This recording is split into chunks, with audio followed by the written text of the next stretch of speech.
All right, great to see everybody. Welcome to live stream 127 for August 17th to the 23rd, 1917. Great to see you, William Arends, Tolemykus, Charles Latora, Harro, Bosma, Brian R. Smith. Yes, William Arends, I'm glad that you sent me some pictures, and so did you, Harro, Bosma. You sent me a nice picture. And let's get to your cool quote, Tolemykus, because it also coincides nicely with a bunch of other things, which we'll talk about in a minute. But anyways, let me read it out.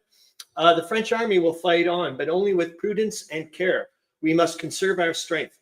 General Philippe Pétain, August 1917, letter to Clemenceau.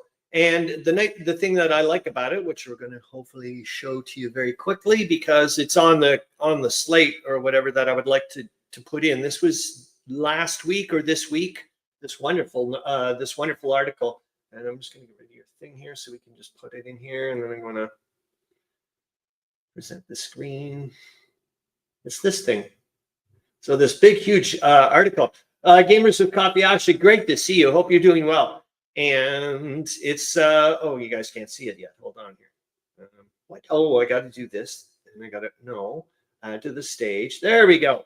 It's Why France is Fighting by General Pétain, Commander-in-Chief of the French armies. And it's a pretty darn long article, but I wanted to certainly read it out, doing my little thingamabob-majig. So I thought that would be a kind of a nice thing to, when I saw your quote there, Tolemykus. Anyways, hopefully you guys are all doing well. Let me get onto the narrative so we can see what in the heck I would like to talk about with you guys. Hold on here. Let me get it on. There's a heck of a lot of stuff. William Arends, I think I came up with a brilliant solution to how we're going to go about with a lot of the material. So anyways, as I said right off the bat, welcome everybody. Hope you're doing super great, and catch up on what we've been up to in the past little while. I put that in because you're going to see why. I wanted to add in what people have been popping on YouTube, just to let everybody know. And I put this in the link, so everybody's got, you can go to their channel link or whatever. And so, for example, Trench Club World War I game unboxing, Gamers with Coffee, they did that video. Coffee with Kilroy, Tales of War This Day, Great Battles in the Trenches, August 14th, 1914. He did that one. And then Exploring the 12th Battle by Herman Luttman, Meandering Mike. Of course, we know Caporetto's coming up in a little while, and we'll talk about that yet again. And then way back when, Charles Latora, you did some videos on Ottoman Sunset. And the last one you did was Ottomans have lost 38 or 50 cards, played, but you had fun. And then the latest little thing, which is why I'm wearing Meandering Mike's shirt, I thought it would be a good thing to do, which is the hiatus is over. Meandering Mike is back August 22nd, 2025. We just did a little 2.5-minute video mentioning that he's going to be back. And Brian R. Smith says that, yeah, it looks like a really nice place. And hopefully we'll go and take a look at some of the pictures. Anyways, here we go. We're going to pop this back on here and live stream fact checker. An interesting tidbits. Yeah, I think a lot of you guys noticed, or Charles Latora, certainly you were, we were commenting back and forth about this, the big fire of Salonika. And I didn't really clue in at how big of a fire it was until, well, I went off into Wikipedia land, and let's go take a quickie look at that. So if I got to go and find, I think, did I do pictures for that, or did I? No, I made a, oh, it's right here. So I should have just stayed right there, darn it. Hold on here. Oh, there we go. And so what I did was essentially I just highlighted the little bits that I found super quick, just to go super quick about the Great Fire of Salonika that happened, that I noticed super quick here. Destroyed 2/3 of the city of Salonika, the second largest city in Greece, leaving more than 70,000 homeless. The French architect, Ernest Hébrard, to design a new urban plan. Salonika was one of the largest and most modern cities in Europe by Balkan standards at the time of the fire. And by European standards, the city's planning was chaotic. The city's harbor was one of the most important centers of trade in the region. So I'm wondering, remember Charles Latora, you had commented on, I think, the first picture that I put on Salonika, and you were saying, are those fishing boats? And I think I said at first, yeah, I think they are, but maybe it's a bit of, there's a lot maybe more to do with that, with some other stuff here, who knows. Where is it here? With authorization by the Venizelos' government, Entente forces, and we knew about this, had landed troops in Salonika in 1915 in order to support their Serb allies in the Macedonian front. And then here we go with the fire. On the 18th of August, 1917, at roughly about 3:30 in the afternoon, by accident at a small house, an intense wind carried the fire to the neighboring houses, and Salonika had no fire service, and its water supply was requisitioned by foreign soldiers. And it says here there's not enough water for firefighting because to serve their camps and hospitals and suburbs of the city, the Allied forces controlled water reserves and did not have an organized fire brigade. Allied detachments, while trying to stop the fire and attempting to create fire-safe zones, accidentally exploded entire blocks and exacerbated the fire.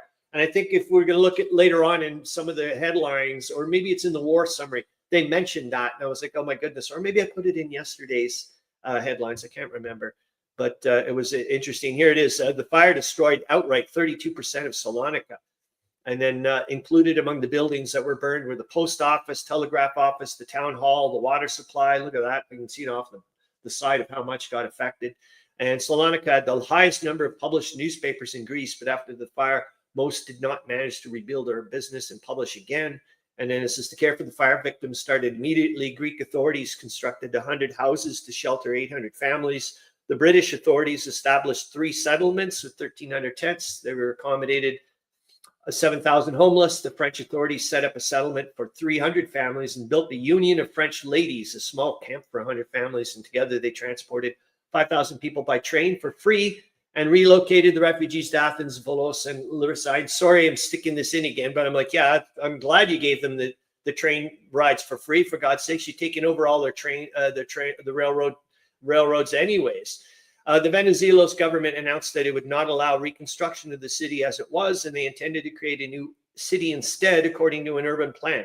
He appointed as chairman the French architect and archaeologist Ernst Hébrard, who supervised the development of the plan. All right, and there we go. We're going to get back to this. And so I've mentioned those bits here. We're back to this. Oh, and here's just some of the quotes that I noticed this week in some of the headlines, which I thought was kind of interesting, is that a great aim of the Allies is to pierce the enemy line in the full sense of the meaning of the word. And then they start talking about the cavalry, hopefully the cavalry advance through there. And it was yet again just mentioning about thinking about Douglas Haig being in charge of this offensive right now, and that that he's a cavalryman and always still got that in his mind. And the back and forth. Remember, Charles Latora, you were even mentioning about like, yay for Romania, and I was like, yeah, I'd give it a day or two, because of course I'd read ahead, so I already knew. But in Romania, the situation there is bad from the Allied point of view. And then attrition, which I just thought it was neat to actually see this defined so currently. In this attrition, the process of wearing down the manpower of the enemy. They're just talking about how they're, I guess it's about aerial bombardment and whatnot, but trying to just wear down the German manpower. Hill 70 keeps being brought up over and over again, and I'd love to see how many games or maybe have Hill 70 up in, is it around Lus or something, or Ypres, around that area. Anyways, Reims is being shelled again to the amazement of the Entente. They were saying that. I think William Arends, in one of your ATAs, you mentioned the Reims Cathedral, which is a nice connection. And then the huge Italian offensive is going on, the 11th Battle of the Isonzo right now, in an attempt to take Trieste. The Austrian line is beginning to bend and give way at various points. And British monitors were provided naval support, which I just thought was interesting due to the fact that I was like, well, why aren't the Italian monitors providing naval support there? I don't know. But anyways, Entente artillery destroyed gas reserves near Saint-Hilaire. I don't know what they mean by gas reserves. That's why I put it there. And it just says that, we'll see the headline in a minute, or the article in a minute. It says, did mentions and concerns of venereal disease in the papers only crop up when invalided soldiers returned home and infected their lovers? I'm just curious, because I'm noticing it now in the paper. So I'd like to see if there's some kind of correlation there. I just put this in because I remember playing Britannia way back when it can games. It just reminds me now of what so many times we're seeing, like in the Great War. Just there's a term they used about disposable troops, or in a sense, they're just trying to block a certain area of one thing. They just kept calling them chewable vitamins. So I just wanted to look up the German word, the German phrase for that. All right, let's quickly go to the articles, and then we can get into the other stuff. Hold on here. I've got to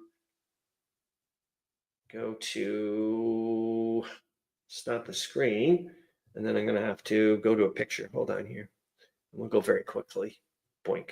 And I want to make sure that, maybe we'll go with the wide views. Okay. Let's see here. Oh, I wonder where Meandering Mike is. I'm not in yet. Hopefully he will be. Hopefully he's doing well. Anyways, German admiral dies. Amsterdam. Rear Admiral Rosendahl of the German Navy is reported to have died Thursday while visiting in the Trentino. I don't know who he is, but I thought I'm going to look him up at some point. Ooh, let's get to here. Yeah, let's put it into the window so you can. It's maybe not the best. Well, actually, you can, if I bump it up. Actually, it's not going to be. Hold on here. If I do it this way, there. This is a little bit yet again. Brian R. Smith trying to keep an eye on what's going on, as well as bayonets to bullets. I think also has some relatives up in Quebec. But I just thought this is interesting. Yet again, it's the continuation of this. What I think they're calling it the militia bill over here.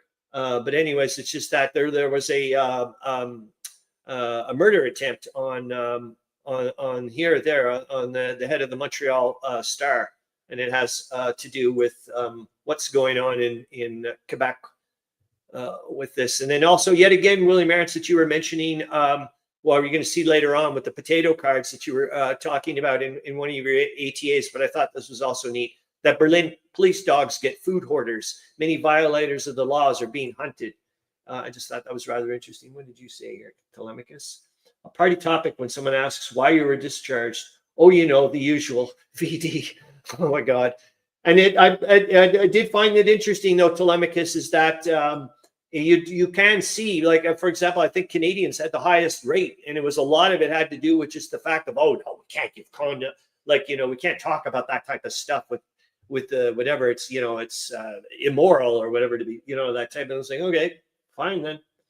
Remarkable burial service in France. I just yet again, they were just talking about some First Nations peoples being buried over here. I mean, over there, and it was about, like, they were just saying here, it was that 60 of them, commanded by an Indian lieutenant, attended the funeral, and they go all the way through. I just thought that was rather interesting. Series explosions at a big munitions plant. And yet again, Brian R. Smith, this is kind of for you, because you said that you live near Verdun or whatever, and that used to be a munitions plant. And this one is in Montreal somewhere. I don't know where the heck it is exactly here. Maybe you would know, Rigaud, Quebec there, but it said that it was a pretty monstrous explosion. So I thought I would wanted to share that with you. And this person here, said to be the only woman in the British Army. Dr. Markland is the only female surgeon in the British Army. Dr. Markland has most unusual miss, and the distinction which she holds has been won by her great skill as a surgeon.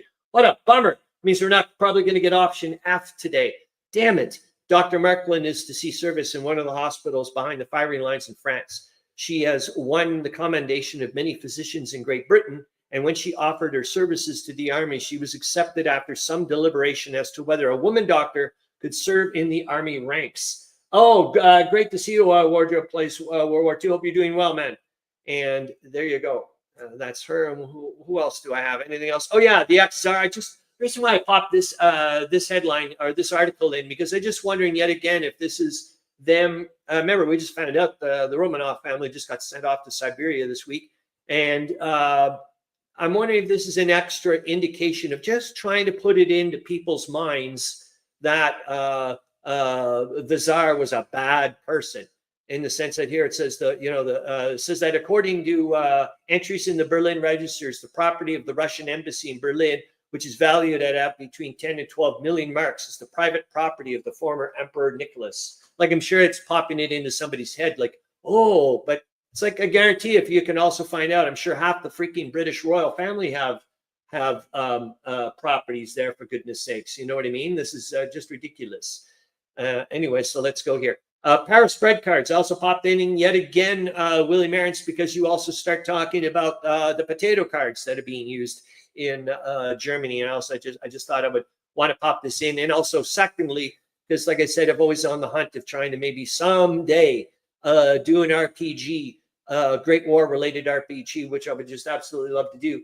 And as far as I know, well, from what I can see, the Great War is just rife with intrigue, and a lot of plot, a lot of wicked little scenarios would be there to be used. The Secret Plague, that's the thing I was talking about, the VD thing, which I just noticed, and that's why I thought, is there some kind of correlation between the amount of time that the amount of soldiers invalided now that have come back and have brought back a souvenir from France, essentially, and a souvenir that just never goes away.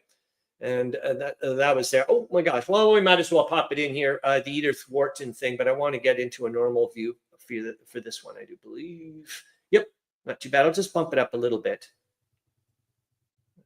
Maybe that was kind of like I should have just left it in the first place. I don't know. But it was, where did we go? And that was just the reason why I brought this up, this particular entry, yet again, Charles R. Smith is Charles R. Smith, because I'm reading Brian R. Smith's comment. Charles Latora is because you had mentioned about craters. What the hell would you want to hang out in a crater for? Maybe they were fun to just play in. Or no, this is talks about here about their playing in. But I just wanted to put this in here. Of where was it here? The squalid revelation of the caved-in floors, smashed wardrobes, dangling bedsteads, heaped-up blankets, topsy-turvy chairs and stoves, and no, here. A few people stood in clusters looking up at the ruins or strayed aimlessly about the streets. Not a loud word was heard. The air seemed heavy with the suspended breath of a great city's activities. The mournful hush of Dunkirk was even more oppressive. And what did you say? Rigaud, Quebec, upriver on the Ottawa River, close to the Quebec-Ontario border. So it's probably pretty darn close to me then, for goodness sakes. Thanks, Brian R. Smith.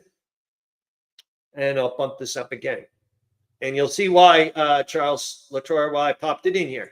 That the death silence is Ypres. But when we came back to the place, Jean Bart, the unbreakable human spirit, had begun to reassert itself. A handful of children were playing in the bottom of the crater. And when I saw that, I went, oh, I got to pop this this entry in for Charles Latora, because you were talking about craters. Collecting specimens of glass and splintered brick. And about its rim, the market people quietly, and as a matter of course, were setting up their wooden stalls. In a few minutes, the signs of German havoc would be hidden behind stacks of crockery and household utensils. And some of the pale women we had left in mournful contemplation of the ruins would be bargaining as sharply as ever for a saucepan or a butter tub.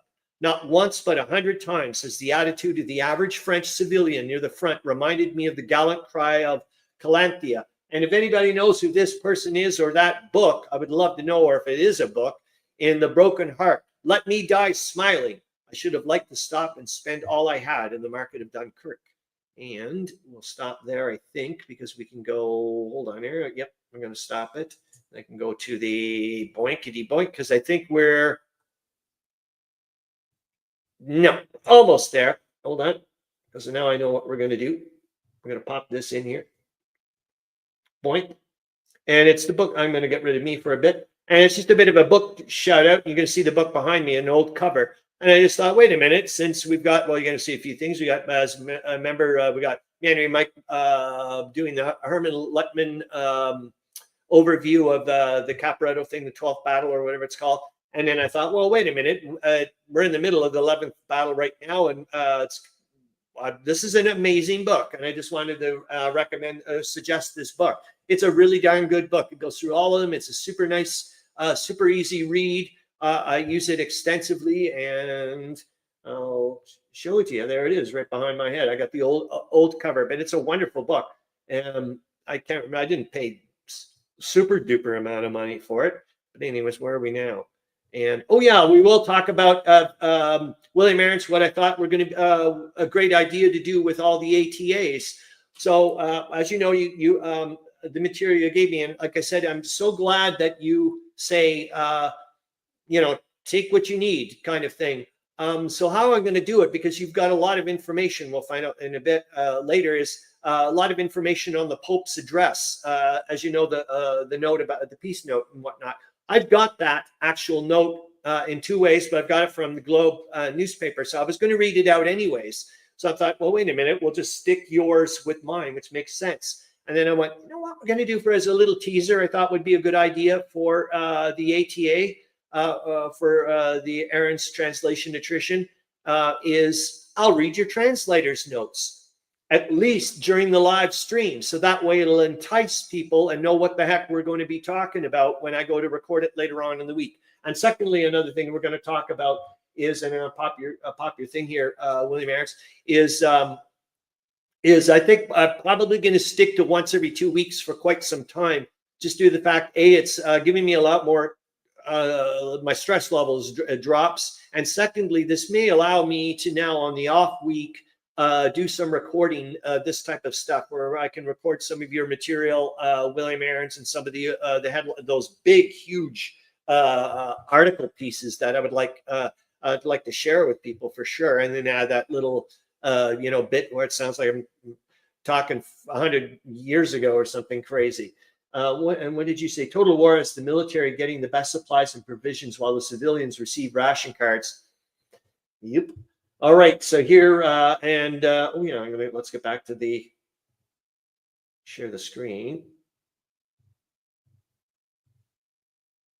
All right. And now we're going to get into this. I had a fun time with this one as well this week. So the Tolemykus engagement question of the week, I was like, wait a minute, why not just take some of the questions from Tolemykus's logic puzzles? And this week I did, how did intelligence gathering differ in colonial Africa compared to Europe during World War I? And I went, you know what, let's have some fun with this. So I took that actual question and popped it in a search engine to see what the hell I would get. And I ended up getting these two sweethearts. Empires of Intelligence, Security Services, and Colonial Disorder After 1914 by Martin Thomas, which I'll show you in a minute.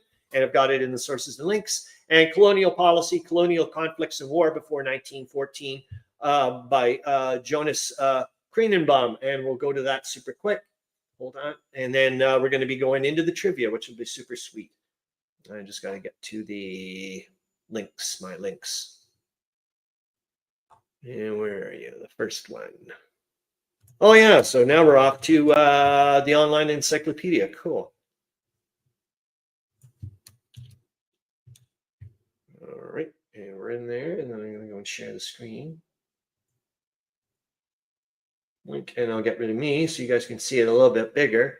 And this is it. Intelligence. Yes, because there was a little bit also yet again, Charles Latora, because you were talking about Spain. I was like, okay, well, I wanted to look that up. And it's, anyway, Spain's got a huge, there's a lot of information on this, but I wanted to pop that in, there's in there. It's just, I wanted to get further into the intrigues and whatnot and so on and so forth. But here's the other link I wanted to show you here.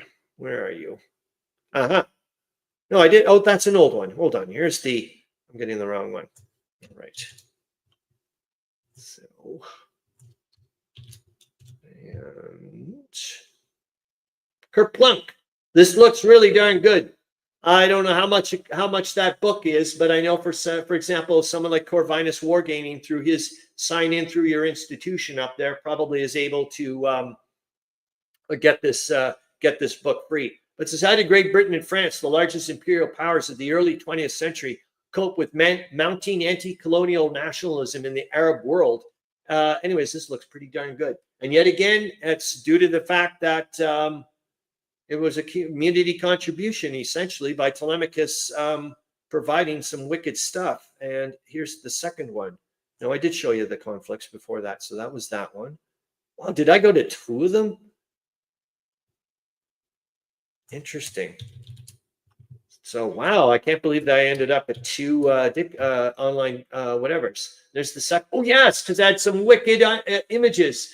I thought you guys would want it. So that's certainly in the sources and links. But look at this. Colonial forces bases in Germany, East Africa. Not bad, huh? Look at this. I mean, my goodness gracious, if you wanted to get into gaming. I love it. Anyway, so like I said, it's in the sources and links.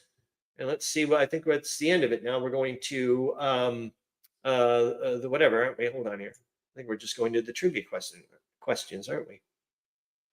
We've got to boop, boop, boop, boop, boop. Nope, there we go. Boink. All right.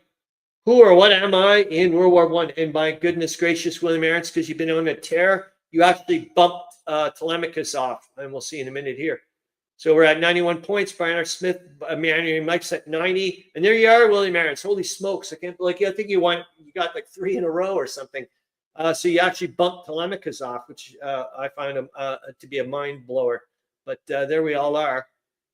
All right, now let's get into the stuff. I'll give you your first clue. Boink. There's your first clue. I guarantee you, our host Anguilla cannot pronounce my name right. Who or what am I? And remember, if anybody new, you get a point just by popping in anything, really. Oops, did it the wrong way. Sorry, hold on here. I'm gonna get the comments. Oh, brother, Tolemykus is going to get a point, but you're incorrect with the capital letter A. But well done. William Arends says Schließen, but you are incorrect, William Arends, but you're going to get a point. And Charles Latora says, grandson just invaded my room, but as CNC, his mom forced him to withdraw. You're going to get a point, Charles Latora, but you are incorrect. Harro Bosma says the Chemish fortress, or what I'm assuming that's what you're going for, but the different wording for the way you put it in. But you, regardless, you were incorrect. Thank you, Harro Bosma. You're going to get a point. And sorry, I have to put that in the comments. I don't know what HRIB. You'll have to explain that to me, William Arends, but you're going to get a point. And oh, darn it, I did give Harro Bosma one. Okay, here's your next clue. Hold on. I'll put it in the comments first. Man, we're not going to get anywhere near. And I have to make sure that I stick to a good time because I have to be somewhere this afternoon. I certainly have been in the news recently, and also in 1914 and 1915. Who or what am I? Oh, I love that one, William Arends. Zeebruch, or Zeebruch. I think it's whatever. I should stop doing that, but I'm doing it anyways. You're going to get another point, William Arends. But you are incorrect. And here's your third clue. Did I put it in the... Yes, I did. But did I? Yes, I did. And here's your third clue. All right. Boink. And your third clue is, in fact, you can play out part of what happened to me in 1914 using scenario 10, the massacre of the innocents from FBI's Soldiers Game. Who or what am I? Charles Latora says Austria. You are going to get a point, Charles Latora, but you are incorrect. All right, so that was the last clue. In fact, you can play out part of what happened to me in 1914 using scenario 10, the massacre of the innocents from SBI's Soldiers Game. Brian R. Smith says, First Ypres, you are close, but I need, well, you don't know that, but it's, well, hopefully more of the clues will reveal that I need something really specific, but you're going to get a point. That's for sure. But technically you are correct. You know what I mean? You are correct. For flipping sure. Here's your next clue. Instead of acknowledging the disaster, the German High Command lied and made it sound like the young reservists succeeded in taking me while singing Germany, Germany above all. And Harro Bosma says Gallipoli. You're going to get a point, Harro Bosma, but you are incorrect. Maybe I don't think I may have screwed this up. We'll see. I think you'll get it now. If anybody really puts, yes, I think you just may get this one. So I'll put it in the banners. In later years, a Flemish division was named after me in the Waffen SS. Who or what am I? I'll put it in the comments. There's actually, no, you only get 6 clues. So we're down to one clue. But the fifth one should have done it for you, I hope. William Arends says, Zeebrugge, you're going to get a point, William Arends, but you are incorrect. My God. Baboom. Brian R. Smith gets it. And you're going to have to let me know, Brian R. Smith, because like I said, at the very clue, I think I mispronounced it. I was saying Langemark, but I think it's just what? Langemark? Would that be better instead of whatever the hell I was saying? And we'll go through it very quickly. These guys are going to make sure that yep. And I was the site which saw the Germans' first use of poison gas on the Western Front. And did you have it before, Harro Bosma? Did you? Did I screw the? Oh my God! You're right, Harro Bosma. Oh my God! I didn't see it. Sorry, you are 100% correct. I did not see it. Oh my God, Harro Bosma. No, Harro Bosma. Don't worry about that because it's pronounced spelt that way as well. The French spell it with the C, and so you're good. But Brian R. Smith, I'm sorry. I'm sorry. I didn't see Harro Bosma, and I'm glad you spoke up. So hold on here. 1, 2, 3, 4, 5, 6. All right. I'm still going to give Brian R. Smith a point for the clue. That's the way it is. But anyways, hold on here. Let me get so well done, and I'll try to go through the clues. Where were you? You're way the hell up there because I completely missed you. And I'll have to go to the banners and get rid of that. And then did I have? Let's see if I had anything on it. Nope. I thought I did. Yeah, so it's, well, I guess you just heard. Well, let's quickly go through the clues. Let's see. I guess that's the best way to do it. I'll see if I can remember. Yep, I've mentioned the headlines are just every 5 freaking seconds talking about, oh, there we go. The name Langemark was chosen by the Germans to evoke the 1914 World War I battle, where the German and Flemish soldiers fought alongside each other. I can at least get some credit for all my wrong answers. It's exactly it, William Arends. That's why it's you guess you get a point. Yeah, and that's why I was when I was reading up on it, and they were talking about the German reservists that were thrown in there. I went, wait a minute, this kind of reminds me. Langemark. How's that? Langemark. Oh well. How about I just stop? And then I went, wait a minute. I thought I remember a game or a scenario upstairs, and lo and behold, the scenario 10 in the soldiers game has that, which I thought was kind of neat. And then they go later on talking about. Oh, here. Let's see if I can share the screens. Boink. There. So there, oh, goody. You guys can see it.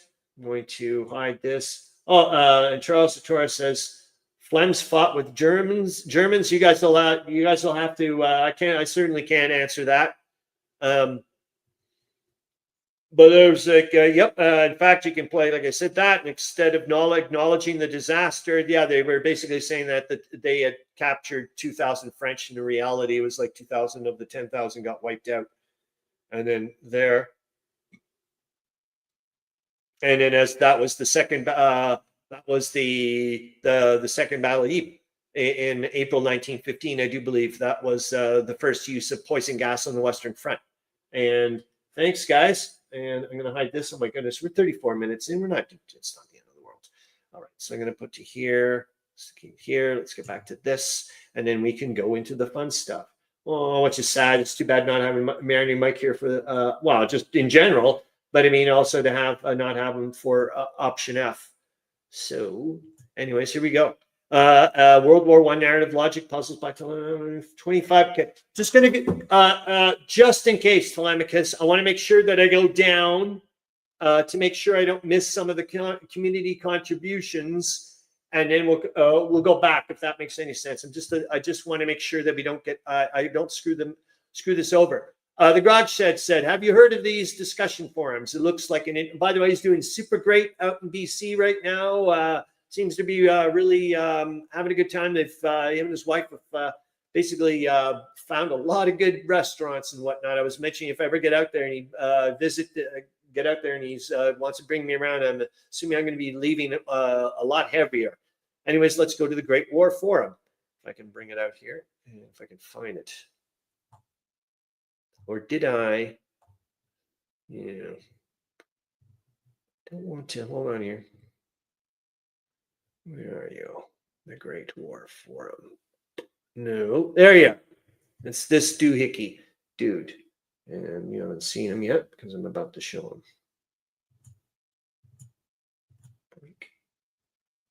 Get rid of them. So this is the Great War Forum that the Grog Shed mentioned. And yep, it is a dandy. I'll be honest with you, it was at one point when I was starting to get so far into this forum that I was wondering how much I was going to start devoting my time to like other endeavors, like with the channel and whatnot. I was just like, my gosh, you know what I mean? Like it was like, yeah, you could disappear into this rabbit hole for flipping sure. Let's get back to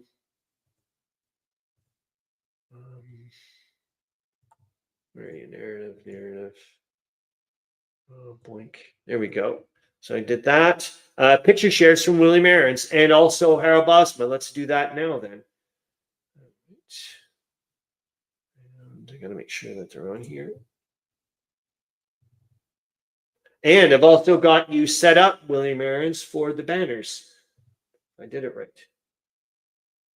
And here we go. I'm at a cottage at Crystal Beach, with which some of us know, with my family until the end of August. At a trip earlier in the year, I took some pictures of this small memorial here, and I'll show them. Actually, what I'll do is hold on. While I'm doing the bloody captioning, which would make more sense, and then I'll get rid of me, and then I'll maybe put it with. And we can go like this. You guys can see it. There it is. And then we can also put in the next one. Here they are, along with a page from a book about Crystal Beach that also commemorated those who died in World War I. Let's get to that one. If I can find it. Oh, and this also, there's you sitting there beside it. And you can certainly see that was taken a while ago, because I'm like, there's no bloody way you'd be wearing that the past couple of days. That's for sure. And Sons of Crystal Beach, who died in service of our country. And there he is, killed in action, 19th of May, 1917. So, where did he die?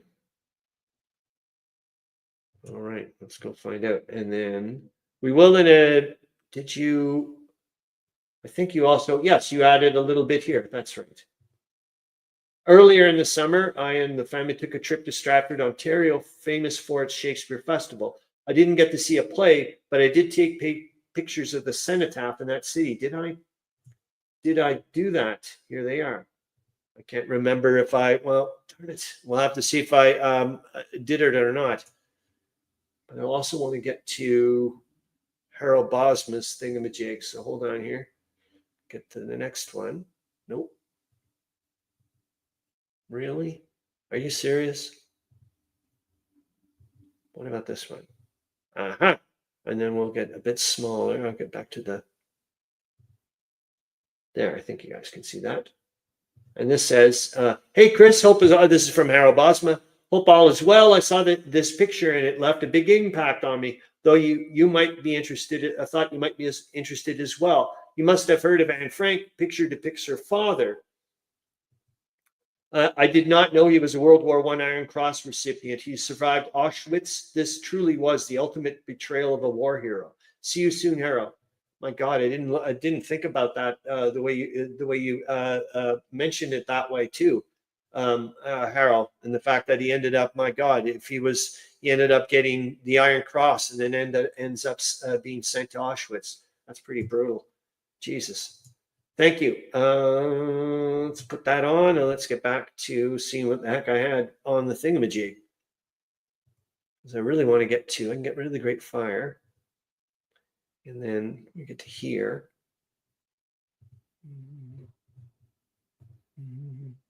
There we go. Boink. And the video of the week. Actually, it's not very long. And yet again, Charles Latora, it's kind of like a little nod to you because you've been playing Chariots there, the SPI game. And we're going to actually have to play this real slow. It's only 21 seconds long, the video, but you're going to see why in a minute, because the Chariots are actually at the end and they only last like a second or two. It's like, Lord have mercy. But I thought, why not? When I noticed it at the critical pass thing, I was like, oh, let's pop it on. And we can see an actual chariot race. You'll see what I mean. Oops, I'm in the wrong one there. All right. And then we're going to stop the screen, and then I can pop this in here. Kerplunk. And I'll get rid of me. And then we'll get down to the bottom. And I'll stop it for a second to make sure that it's only, well, I think it's, hold on here. I'm going to make sure that I get to big, and I want to make sure that the settings go down to real slow. Got about half speed. Trust me, it's slow. We're going to need it. All right, there we go. But yet again, it's about Salonika too, what's been going on this week.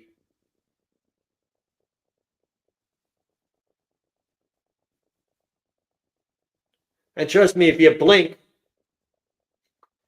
the Chariots are gone. So keep your eyes open.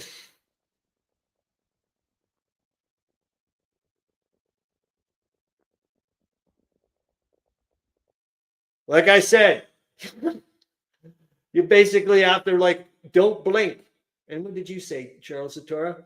Oh, some did fight with Germans, but not a lot. They were mostly, I believe, separatists who wanted independence from Belgium. All right. Thank you for that. And I'm going to put that in there. And let's get back to the, I can leave your thing on, though. And then I'm going to go to share the screen.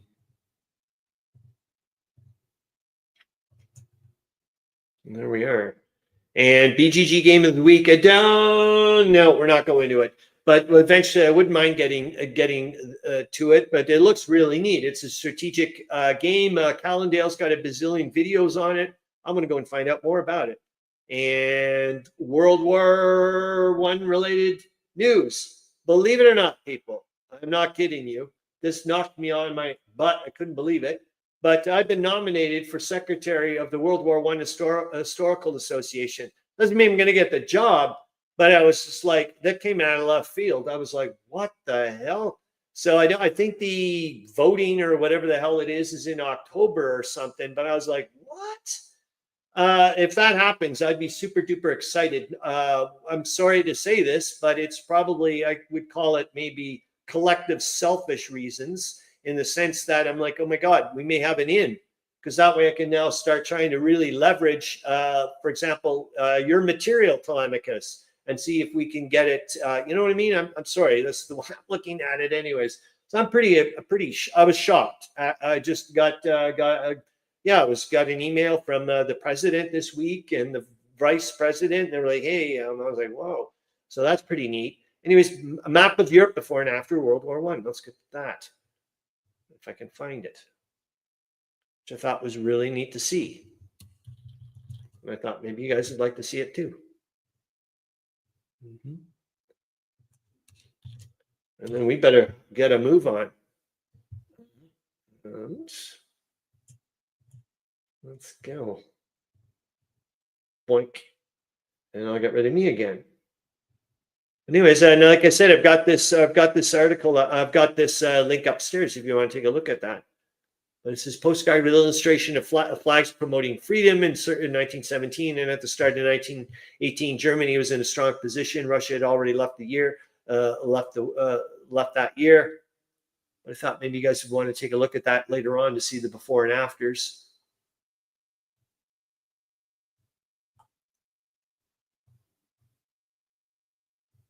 There you go. And anyways, like I said, there you go. And let's see what else I've got on the thingamajig. Boink, boink, boink. The Baltic region during World War I. Intelligence and espionage. We'd just take a look. Oh, Oxford, World War I.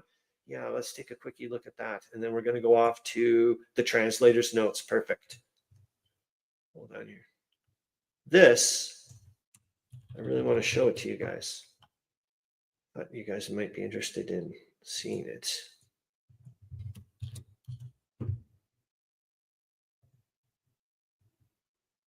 And looks, I've just spotted it this week, so it's not like I can tell you too much about it. And get rid of me again. And it's Oxford World War I short films presenting historical information for use in the teaching of World War I and World War I poetry. Anyways, they don't have a ton of whatever there, but quite a bit of.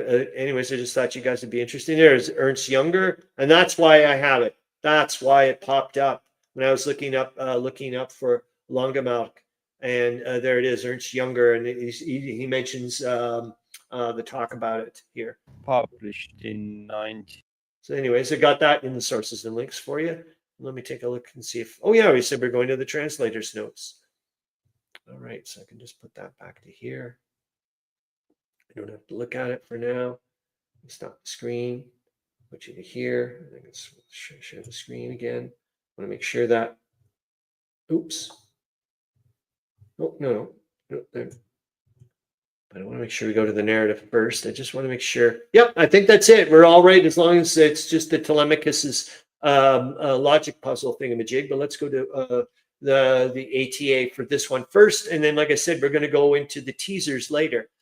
Translator's note. So this one I have actually read out, and we're going to read this one out, William Arends. And like I said, I've recorded the first one, and that will be played right after the war summary, and when we do the after hours at noon, my time. And then, like I said, I want to read out the translator's notes for 3, 4, and 5 as a teaser to find out what we're going to just talk. I just resent you the Stratford pictures.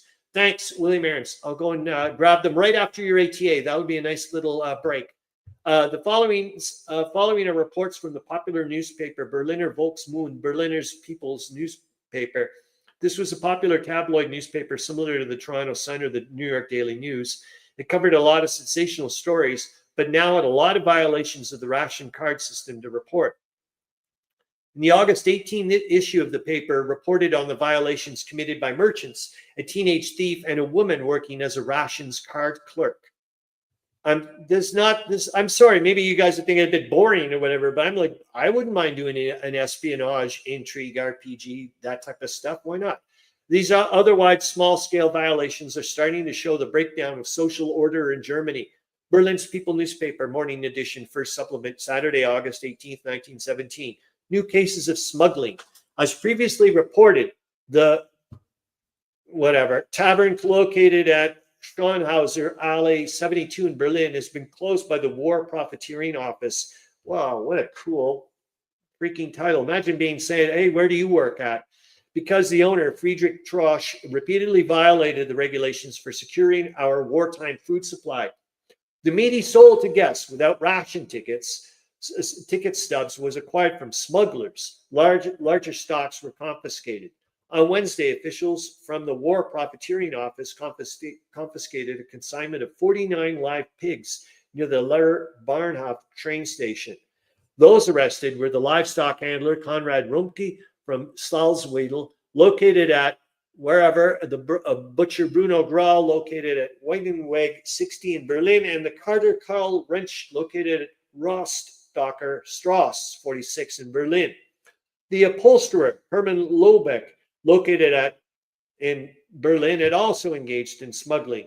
He bought all kinds of foodstuffs, especially eggs, flour, and chickens at high prices in the countryside, and then sold them at exorbitant prices in Berlin. This enticed the rural population to exceed the set maximum prices. To better evade surveillance by the authorities, Lobeck rented an apartment in the Lutz. I mean, come on, this has got all like a character who's renting an apartment. Oh, just love it. The War Usury Office prohibited him from trading in the future. He will have to answer for his actions before a criminal judge. For smuggling, chain trading, and price gouging, the War Profiteering Office banned master butcher Julius Seegers of Berlin from the trade. In court, Seegers received a prison sentence of 1 month and fines totaling 8,600 marks. The bread card thief in the conference room. Yesterday stood in front of the district court a juvenile bread card thief, Nikodem Sabrowski. The boy had committed a break-in at a bread commission office and had been caught in the act. The principal in the local school, who also served as the chief of the bread commission, had noticed that on various days that sometimes 10 and sometimes 20 of the bread ration cards stored in the school conference room were missing, which could only be attributed to the acts of a nighttime thief. In order to get hold of this person, he filed a complaint, and it was subsequently agreed that a detective would keep watch in the conference room during the night. The posting soon yielded success, for early one morning the detective heard the door unlock and saw a young man enter, who immediately approached the place where the bread cards were stored. He grabbed the boy and said, "Aha, so you're the thief." He recognized the boy as the 15-year-old son of Mrs. Zabrowski, who serves as school janitor for her husband, who is away in the field and therefore lives with her family at the school. Nikodem Sabrowski, who had gained access to the office through his possession of an authorized duplicate key, admitted everything after he was apprehended, but then denied everything when brought before the court and claimed that he had wanted to go into the room only in order to check what the temperature had been raised up to by the heater. Oh, what a clever dude. The court, however, did not believe him and sentenced him to 6 weeks in prison, poor bastard, because she couldn't say no. Her kindness in granting a request for a bread ration card backfired on bookkeeper Elsbeth Danzel. This action caused her to be indicted and charged along with the person who asked for the unauthorized card, along with another young girl who was completely uninvolved in the matter. A close acquaintance in Berlin approached the defendant Danzel, who worked at Nulken Bread Commission, and asked her to hand over a ration card behind the scenes. The person to whom this request was made was foolish enough not to refuse to act upon it, but rather took one of the ration cards in her possession and therefore accessible to her, and gave it this acquaintance to give her a little assistance. This was done entirely selflessly, without any compensation. The woman who received this card then gave it to a third woman, also purely as a favor in order to assist that person. When the matter came to light by chance, all three women were charged. Danzel for embezzlement, the recipient for violating war regulations, and the third for aiding and abetting. Jesus. The peanut butter, look at what happened. I mean, it's not, well, in a weird way, it's the same way of like the stiff sentences for what in a fire ban. You know what I mean? The penal chamber of the Second Regional Court sentenced Danzel to 1 week in prison and the other two accused to fines of 100 and 200 marks respectively, because such actions made it very difficult for the poorer members of the population to feed themselves. And that's that. And then we can go to your pictures, William Arends. Hold on. I want to make sure I get to them. And then we can look at them. Wonder what I did with them. I do. Did I? No, I don't think I do. So we're going to do them one at a time here. And I know Tolemykus. But like I was saying, sometimes like, some people like hearing about the stiff sentence for if you're caught like smoking, let's say in the woods during a fire ban or whatever. It can be unbelievably harsh, but it's like, well, we could cause so much damage. So, and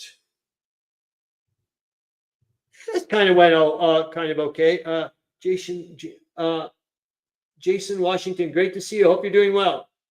And window, let's go to where are you? What did I wanted to show you again? I'm getting, the pictures. Hold on here. I don't have you there, do I? Oh, because I have to go to the downloads. Sorry, hold on here.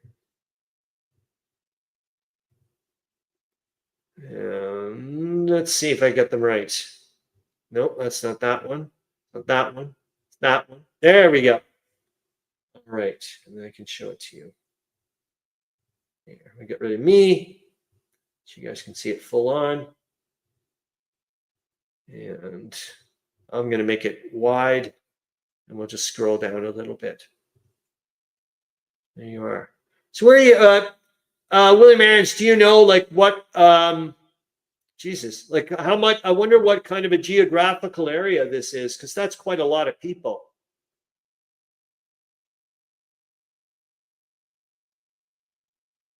Lord of mercy. All right, and you've got some more in here. Jesus.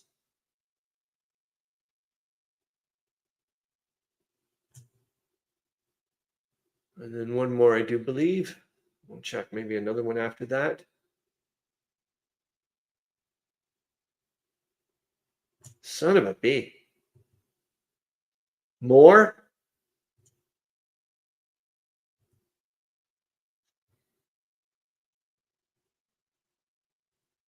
Wow, that's a pretty nice memorial area for it. Thanks for this, William Arends. The grave, their lives. They gave their lives to break the power of the word. 1914 of these, something like that. I can't really. What do you think? They gave their lives to break the power of these word or something. I can't really understand what they're saying. Anyways, let's get back to the ATA stuff. Hold on here. Gonna get rid of you. Gonna get rid of you. Let's get back to so we can read up on, and that'll be it because we're about 4 minutes in. Tolemykus. Oh, thanks, Tolemykus. Thank you.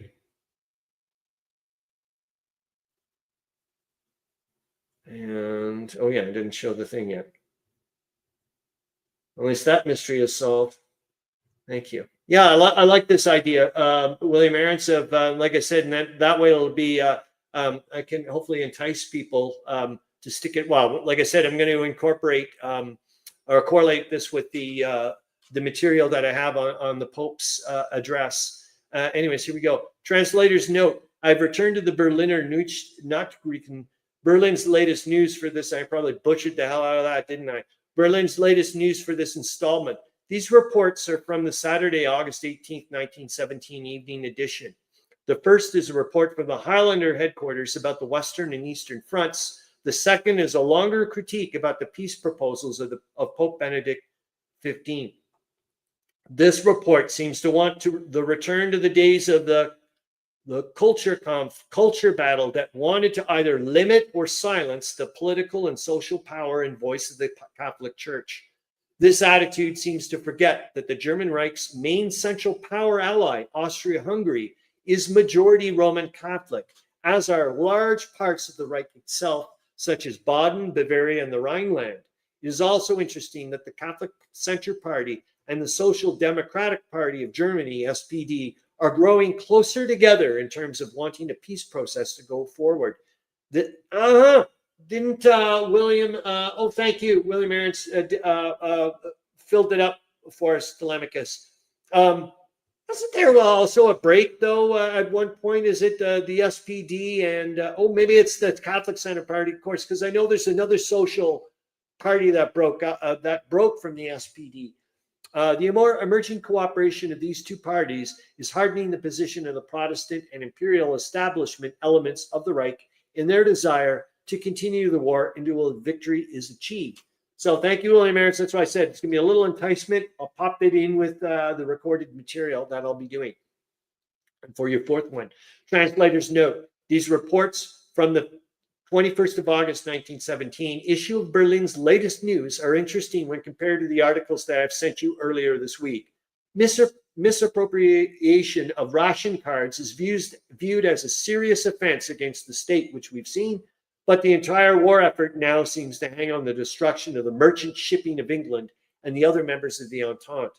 Misdemeanors and felonies against state regulations will be punished to the fullest extent of the law, but state violence in the high seas will be seen as heroic and necessary for the success of the Reich. In the second part of the article, concerning the amount of tonnage sunk by the German U-boats in the unrestricted submarine warfare, It is almost comical to read how completely different calculations producing different numbers led to exactly the same positive results. Oh, remember as well at the earlier bit there when the German Admiralty there were just lying their asses off with the numbers to try to show that it would work. In the accounts of the 11th Battle of the Isonzo, it is interesting to see how even as the Austro-Hungarian forces are preventing the Italians from advancing deep into their territories, the very name changes of towns and terrain features from World War I to today prove that all the hopes of the Central Powers to hold on to their borders, if not extend them, were but a hope that was held in vain, and that it would have been better to come to some kind of peace agreement at an earlier part of the Great War than to have fought the war to the point of exhaustion. And I will say this, William Arends, and you probably know that as well. Certainly does seem like the Germans tried enough times, but were they really, like, if the Allies had, the Entente had actually said, yeah, we'll give it a go, we'll start talking peace, would they actually have done it? I wonder.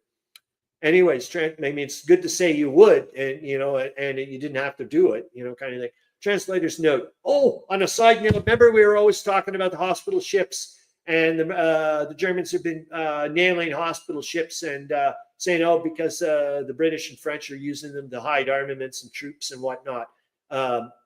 And we knew full well that they were like, well, you guys can like come on board and take a look to find out, and they never did. Supposedly now they're going to not shoot them, so it'll be interesting to find out if they actually do that. Translator's note: here are some articles from Berlin's latest news that give a background to the feelings of the peace proposal of the Pope. The first is an open telegram in which Hindenburg is making the case to continue the war.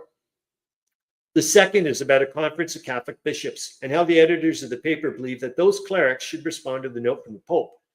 The last is a short article which shows how such responses to a proposal from outside of Germany cannot be made in silence.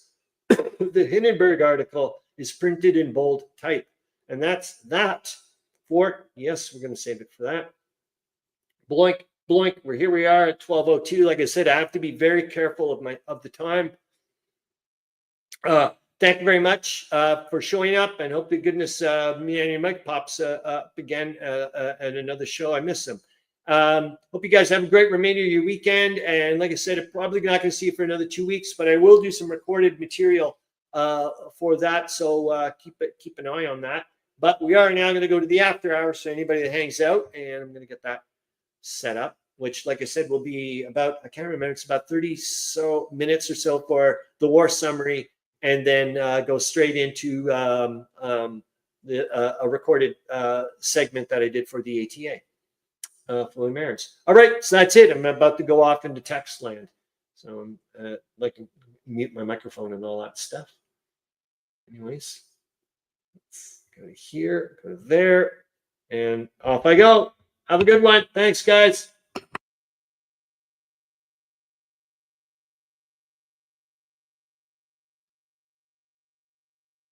All right, let's see if this works. Live stream one. Oops, forgot to change the speed, and sounded like I had been drinking all afternoon with sedatives. So let's go there. Great to see you, man. Oh, thanks, William Arends. I didn't know that. So thanks, man. I wonder why I didn't get that email. I'll have to go and take a look, or maybe I put it in I just didn't, like, excuse me, move the thing. Great to see you later, Harro Bosma. Thanks for sending the picture of Otto Frank. Anyways, now we'll get back to the bit here. All right, let's see if this works. Live stream 127 for August 17th to the 23rd, 1917. Yeah, I've never done it so many days before actual airing. So we'll see. But I'm trying to like free up time so I can do some other stuff for the live stream actually. So that'll be good. Anyways, here we go. Gotta get my little thing on here. There we go. British and French forces have smashed the German front lines on an area east and northeast of Ypres, given by London reports as 9 to 11 miles and by Berlin as 18 miles. Berlin, as usual, claims that the attacks of the Allies were shattered, only local successes being attained. This is apparently the agreed upon formula of the German reports now. In any event, it is the most generally used. The fighting, however, continues, and at all but one point, the British held all the ground gained, including the village of Langemark, where Canadians fought in the earlier months of the conflict. All the objectives for the day were gained and held in this new attack, with the exception of a portion of the high ground won north of the Menin Road, where a bitter struggle was waged all day. The latest foe counterattacks delivered last night in this neighborhood were smashed. Several guns and nearly 2,000 prisoners have already been counted, while in the Lens-Luz area, where the Canadians on the previous day made such a fine gain, the prisoners now total nearly 1,000. The scene of the fighting is some 30 miles above Lens, where the Canadians have valiantly withstood repeated attacks by the Prussian guards, whose dead lie heaped around Hill 70. Langemark is near the railroad. Oh, chutes and ladders. I should have put the other. Hold on, I got to put the toolbar back. There we go. Which runs northeast from Ypres to Thurau and on the Bruges. Not far from Langemark and west of the railway is the forest of Pihuist, which has often figured in war reports. On both sides of the road between Steenstraate and Dixmude, the French report that they advanced in conjunction with the British on their right or to the south, crossing the Steenbeke River and carrying all their objectives. There's a large flooded area on part of this front below Dixmude due to the action of the Belgians in opening the gates of the Yasser Canal and the successful attempt to check the German advance on the sea coast earlier in the war. It was below this flooded area that the French advance was made. You know what? I'm going to pause so I can go and find out how to pronounce these flipping words. Hold on.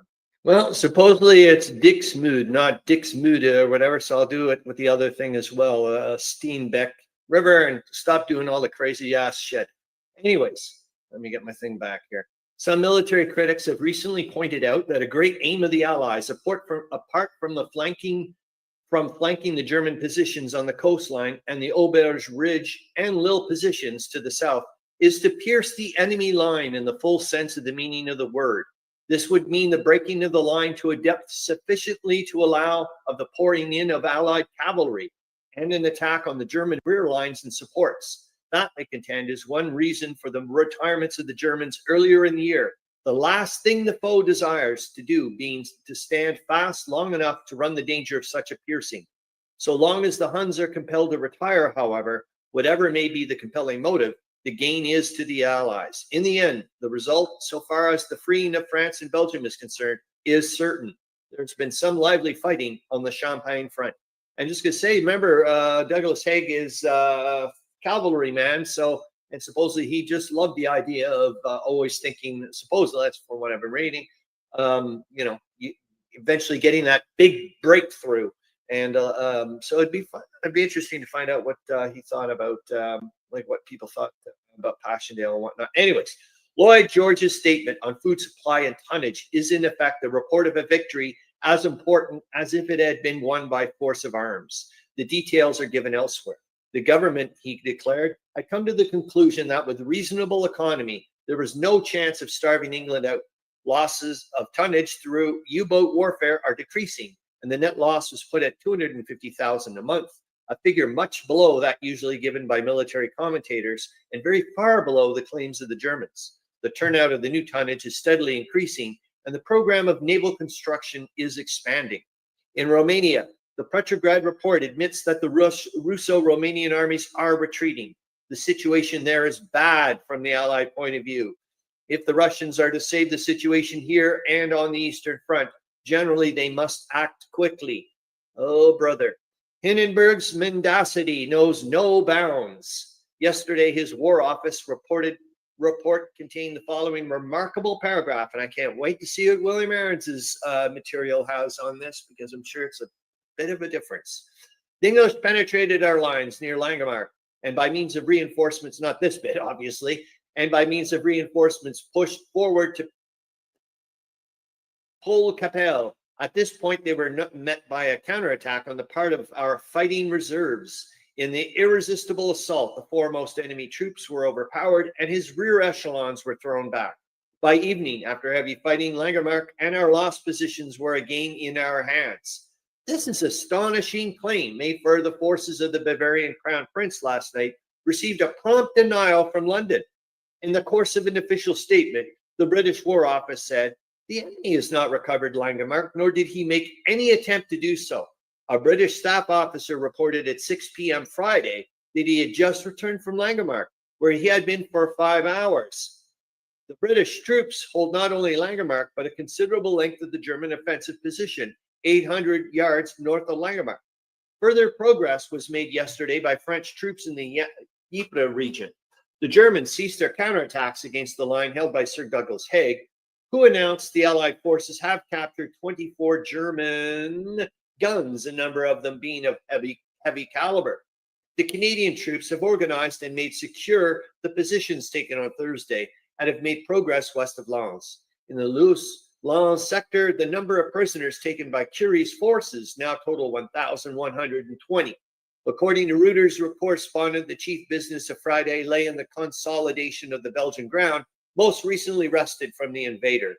Attrition, which I thought was totally cool to see this, the process of wearing down the manpower of the enemy, has reasserted itself in the battles of the past week north and south of Ypres, and the only certain means of bringing the German high command to its knees. The graphic stories written by various correspondents all emphasize the terrific slaughter caused by General Haig's well-nigh perfect gunnery. In no battle of the war has Allied artillery put the enemy at more evident disadvantage. The German artillery has been apparently helpless to counterattack the barrage fire used to screen the advance of the British and French infantry. Moreover, in his counterattacks, the foe has been compelled to rely almost solely upon the commendable gallantry of his infantry. As a result, some of the most effective of German units have been annihilated. It really does not matter, says one correspondent, whether we succeed in destroying the military power of Germany, where we now stand, or miles farther forward. Germans, as casualties or prisoners, more than the reclamation of this or that trench or village, is the aim of Haig and Pétain, and the real measure of Allied military success on the West Front. In an effort to divert French troops from their sorely pressed positions on the Belgian border, the Germans made heavy attacks against the French lines along the Aisne and the right bank of the Meuse River near Verdun. In none of these attacks did the enemy gain any success. I did notice this as well on the Indy Nidell thing from last week or whatever, something about the Second Battle of Verdun. So I'm wondering if this is part of this. We'll find out. I don't know yet. It'd be interesting. There's also been some renewed hostilities we're going to find out in the Vosges, which I was like, whoa, really? The report from the Russian War Office yesterday makes more credible the statement made by General Kornilov, the new commander-in-chief, that more striking force is being added to the Russo-Romanian armies operating on the southern front. It was announced that enemy attacks in southwestern Moldavia, especially in the region of Focșani, were repulsed, and that in the region of the Okna, the enemy was unable to make any progress. The announcement, coupled with the statement of General Kornilov in an interview given at Petrograd, and with the notable utterance of Elihu Root in the public reception given him in New York City Wednesday on the occasion of the return of his mission from Russia, gives cause for hope. It is too much to say that another Russian offensive this year is impossible. Well, it is. The recent collapse of discipline will undoubtedly delay it, but Kornilov and Root and others in the best position to know predict another effective stroke against the Teutons in the Eastern Theater before many weeks. Now, it's just, I'm not smarter than them, obviously. It's just I happen to live 100 years plus in the future. General Haig continues to pave the way for a grand offensive. And another successful minor operation was carried out yesterday near the Ypres Haute-Capelle Road, where he advanced his line 500 yards on a mile front and gained all his objectives, including a series of strongly fortified farms. The enemy's losses were considerable and the British slight. Several prisoners were taken. The total number of captures in Thursday's battle northeast of Ypres is 2,114, including 55 officers. The Canadians in their fighting around Hill 70 have taken a total of 1,100 Teutons. Mr. Stuart Lyon reported yesterday that the Germans had for the time accepted defeat in their desperate efforts to retake the positions on which Hill 70 is the dominating ground. Violent German counterattacks continuing 2 or 3 days, and in which the best of Hindenburg's soldiers have been used with murderous generosity, had failed utterly against the splendid valor of the Canadians. It is evident that Generals Haig and Pétain contemplated greater drive than any yet attempted, for none of the operations of the past fortnight can be termed major, but the local purpose of each has been fairly manifest. The Allied command of Hill 70, the northern Quai de Lens, the forcing of the Steenbeck River, and the British operations north and east of Ypres, including the capture of Langemarck, have all served to straighten the line and gain control of a series of positions that dominate and therefore afford tremendous advantage for the launching of a larger offensive.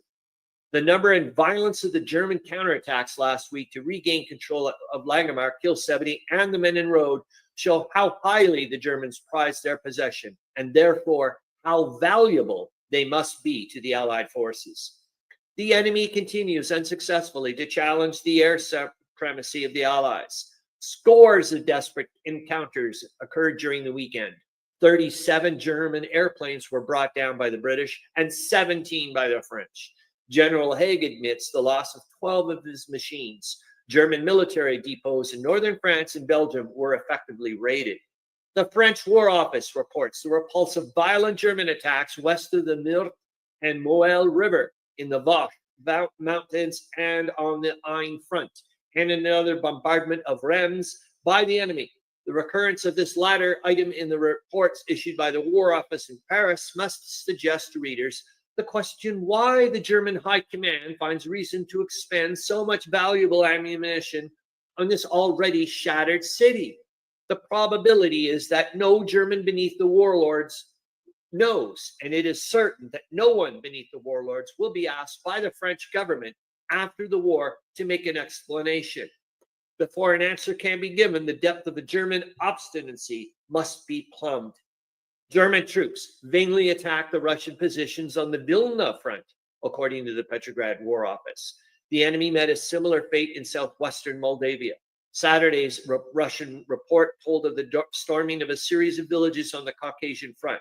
These isolated items indicate no great military success on the part of the Russians, but contain much promise for the future and give ground for the assurance made on Saturday by General Kornilov to Sir Douglas Haig that in the near future the Russian army would commence operations on a scale sufficiently large to be of real assistance to the Allies on the Western Front. France and Italy are striking hard against the common foe, and both have substantial victories to record, the former on the blood-stained Verdun front and the latter on the front that leads to Trieste. More than 4,000 unwounded German prisoners have so far been captured by the French, while General Cadorna's armies have taken 7,500 Austrian soldiers and 100 officers up to Sunday night. British forces have repulsed further German attacks and have made a slight advance in the Ypres area. It is not improbable, judging from the reports of aerial and artillery activity on the British front, that the Anglo-French forces are prepared to make another advance north and south of Ypres. Only from the east does disquieting news come today, and there the Teutons are still pressing the Russo-Romanian armies and claiming the capture of many prisoners and much booty. The splendid victory of the French on a front of more than 11 miles, taking the enemy defenses on both sides of the Meuse River, and in some places penetrating German positions to a depth of 1.5 miles, is a fitting sequel to the glorious defense of Verdun. The detailed official reports show that many of the positions taken by the French figured in the great battles that the Crown Prince fondly hoped were the result in a spectacular entry into the fortress city, including the famous Abancourt Wood and Le Morham, Dead Man's Hill, the scene of desperate encounters in the past. Furious counterattacks by the Germans were repulsed. French aviators played an important part in the victory. The early Berlin report for once laid no claim to repulsing all attacks, but actually admitted the occupation of Talou Ridge, claiming that their outposts had been withdrawn from the position under orders, and adding that the fighting still continued.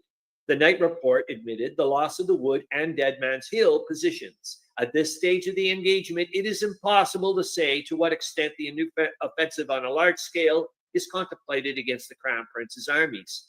A number of the military experts still hold that such an attempt will not be made from the Verdun sector proper, because the railroads from Verdun run north and south, and not east and west, and the Germans, if forced back, would be retiring near their own bases, assuring them ample supplies and reserves to offer a more stubborn resistance against any advance.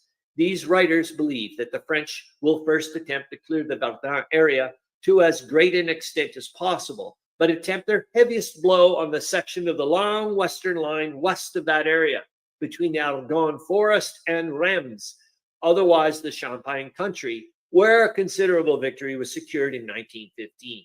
Behind this front, there's an east and west line of railroad that connects the army of the Crown Prince with that on his right.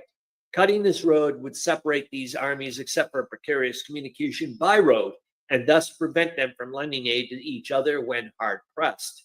This is looking into the future, however. Unofficial reports declare that the French in their latest attacks gained all their objectives in 80 minutes. This is the French army that the Germans have been hoping for some time was about to fall to pieces. Okay, two things. Let's go quickly about gaming this. Well, I don't know you guys, but I was thinking, looking at a map and looking at the, all the hexes and seeing where the train goes and whatnot, the rail lines. I'm like, this is fantastic stuff. And secondly, it says, oh, the French were able to do that in 80 minutes. Let's see if you can beat them in a game. You know what I mean? Can you do it in 60? Whatever. Italy seems to have embarked on her greatest effort to take Trieste. Done a field commander Falkenhayn or a field commander Mackensen or something like that. Come on, people. Vienna reports via Copenhagen agree in this view of the offensive, which extends from the Julian Alps to the sea and is being fought with vigor on both sides. For sure, Falkenhayn, for Christ's sake, or Mackensen, because they went all over the goddamn place. Holy shit. Come on, people.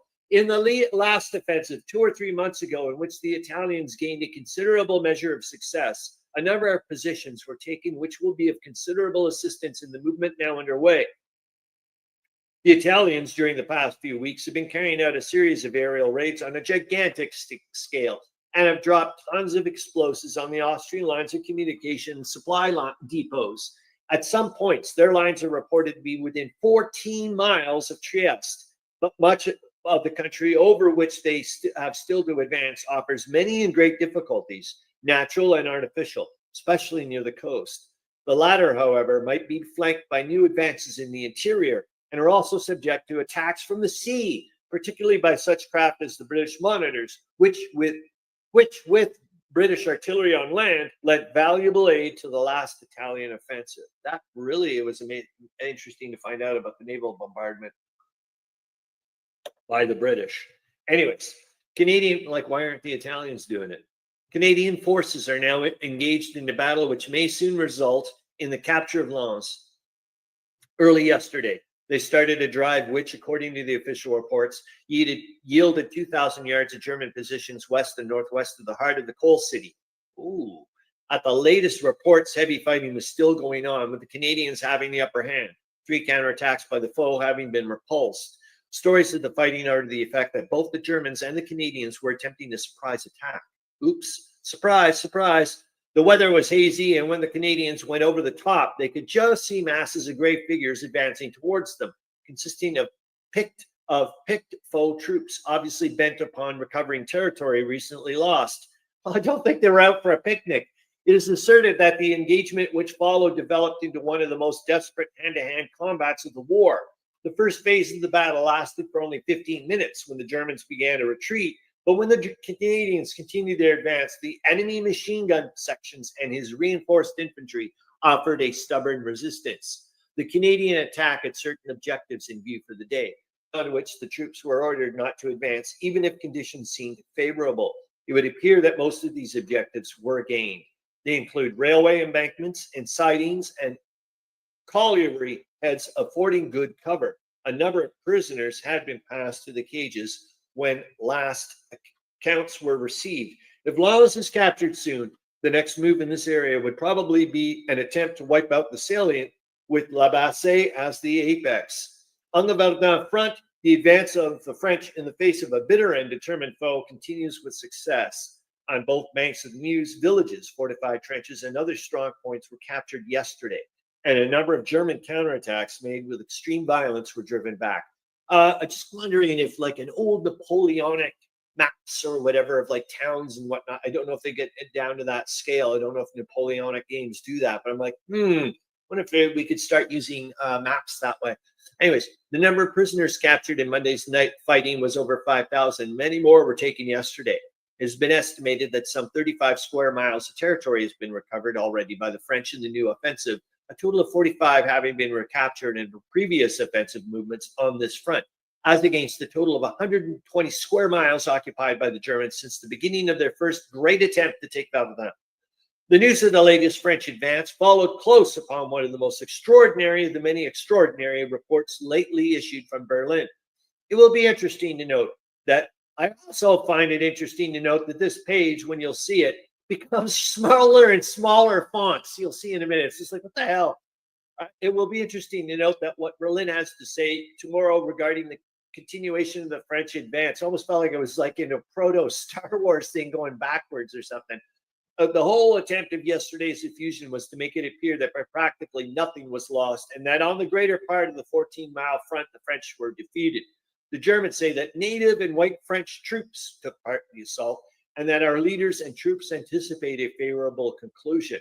There are indications that the French, not content with their successes around Verdun, are preparing for a move in the Champagne area, where conditions are regarded as a more favorable for an advance on a big scale.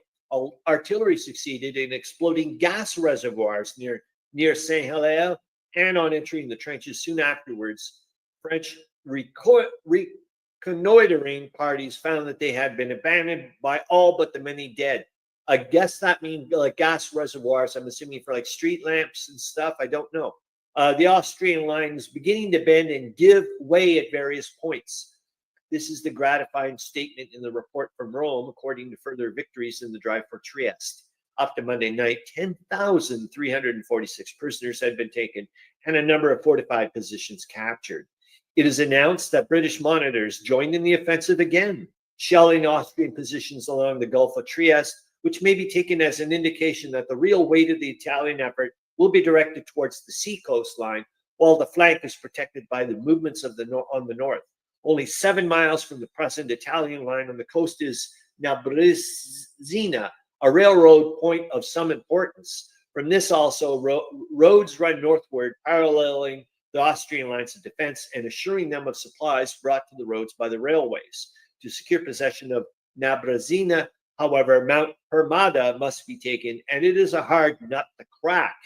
In their last offensive, the Italians were reported to have reached the crest of this height, but could not hold it. Nearly 3,100 Italian airplanes are taking part in the present fighting. Cool. Another Zeppelin has been destroyed by British naval forces off the Jutland, Denmark coast. The official report of the incident says that there were no survivors from the airship.